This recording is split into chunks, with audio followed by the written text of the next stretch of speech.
భారత్ అలాగే బంగ్లాదేశ్ జట్ల మధ్య జరిగిన మ్యాచ్‌లో భారత జట్టు అద్భుతమైన విజయం సాధించింది.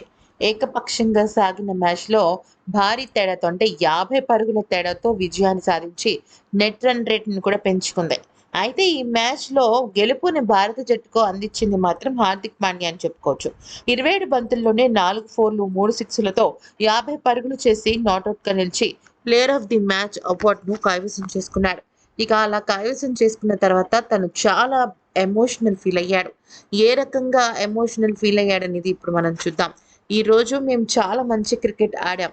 అయితే మేము ఎక్కడా కూడా మేమనుకున్న ప్లాన్స్‌కి కనీసం కొంచెం కూడా పక్కకెళ్ళకుండా అనుకున్నది అనుకున్నట్టుగా చేశాం.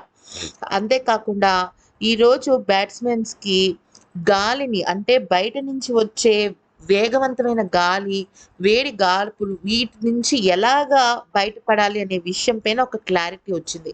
ఇప్పటివరకు సాధారణంగా తేమతో ఎక్కువగా ఫైట్ చేసాం. కానీ మొట్టమొదటిసారి ఈరోజు విపరీతమైన గాల్పులతో మేము ఫైట్ చేయాల్సి వచ్చింది. ఇక బౌలింగ్‌లో ఏమాత్రం కూడా నేను వాళ్ళకి ఛాన్స్ ఇవ్వదలుచుకోలేదు. ఎప్పుడు బ్యాటర్స్‌గా మేము ఒక అడుగు ముందే ఉండాలని అనుకున్నాం. ఎందుకంటే ఈ టీ20 టోర్నమెంట్ స్టార్ట్ అయినప్పటి నుంచి బ్యాట్స్‌మెన్‌గా మేము చాలా రకాల విమర్శలు ఎదుర్కొంటున్నాం. వాటన్నిటిని ఈరోజు తుడిచిపెట్టేసామని అనిపించింది. ఇదంతా నా ఒక్కడి వల్లే సాధ్యం కాలేదు. గ్రూప్‌గా మేము ఏ రకంగా అయితే వికెట్‌ని కోల్పోకుండా ముందుకు వెళ్ళాలనుకున్నామో అదే చేసుకుంటూ వచ్చాం. ఇక నేను ఒక దారుణమైన గాయం నుంచి మళ్ళీ తిరిగి భారత జట్టులో చేరి ఈ రకమైన క్రికెట్ ఆడుతున్నానంటే బహుశా అదృష్టం నన్ను అట్టిపెట్టుకునే ఉందని అనిపించింది.